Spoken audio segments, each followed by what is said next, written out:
Tunapokea kwa sababu sisi, unajua, mwenyeji ndo anapanga uwanja wapi uchezwe, anapeleka pendekezo kwenye bodi ya ligi na bodi ya ligi wanathibitisha.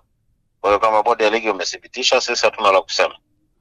Kwa hiyo kwenu nyinyi hamna kikwazo chochote na uwanja huo? Hatuna kikwazo kwa sababu sisi sio jukumu letu.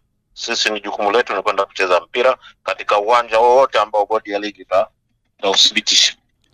Kuna doubt yoyote ambayo mnaiona kuhusiana na uwanja huo ama kikwazo? Hapana, hatuna doubt yoyote. Hatuna doubt yoyote. Ni kwamba sisi tunasubiri siku ya tarehe 3 twende tukacheze mchezo. Wengi wanaamini kwamba hamna, yani kwamba kwenye uwanja huo, yani kwamba hamna bahati ya kufanya vizuri. Sasa kuelekea kwenye dabi hili likoje?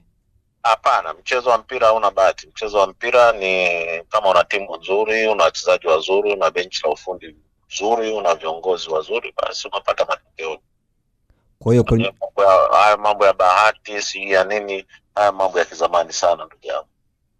Kwa hiyo kwenu nyinyi popote pale matokeo ni muhimu na mtapata ushindi? Popote pale sisi tuko tayari kwenda kucheza mchezo. Okay. Na licha uwepo wa ulinzi mkali pale jeshini, tumeshuhudia kwamba mara nyingi makomando pia wamekuwa wakilinda uwanja. Bila shaka hili swala sasa lipo litakuwepo. Sasa hilo swala sisi kama viongozi unataka tuseme nini bwana? Yaani mmejipanga kwa lolote lile?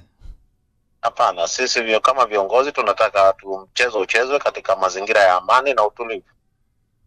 Kwa hiyo kama kuna ulinzi mkali ndio swala zuri katika mchezo wa mpira, ili kwamba mchezo wa mpira uchezwe katika eneo ambalo lina amani na utulivu.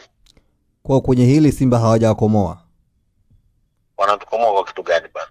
Mbona sisi tulichagua kwenda Zanzibar na wao wakaja wakacheza? Kwa hiyo na wao wametumia uhuru wao, wamesema kwamba sisi uwanja wetu utakuwa Meja Isamuhyo. Kwa hiyo na sisi kama Yanga inabidi tukubaliane nao. Mara nyingi hamjautumia uwanja kwa muda mrefu, lakini Simba mara nyingi mechi zake anacheza pale. Huenda kwamba Simba kawa rahisi kwake kufahamu vizuri wa uwanja tofauti na nyinyi. Unajua kwa taratibu za ligi, kwa taratibu za mgeni katika uwanja mpya anatakiwa afanye mazoezi siku moja kabla mechi husika. Sasa sijajua benchi la ufundi, nalo hili linategemea na benchi la ufundi kama litapendekeza kwamba tukafanya mazoezi siku moja kabla ya mchezo, tutakwenda. Lakini ikiona kwamba hakuna umuhimu huo, basi tutaachana nao na tutakwenda kucheza mpira, kwa sababu sisi sio wageni kivile kwenye uwanja huo. Tushawahi kucheza michezo pale na tukapata matokeo. Lipi neno lako kwa mashabiki wa Yanga kuhusiana na hili ambalo limekuwa hadharani hii leo? Mashabiki wa Yanga naomba tuwapokee kile ambacho kimetangazwa na bodi ya ligi, kwa sababu yeye ndio msimamizi wa mashindano. Kwa hiyo sisi kama viongozi wao tutasimama ili kwamba timu ende ikacheze mchezo pale na kupata matokeo mazuri. Nikushukuru sana kiongozi.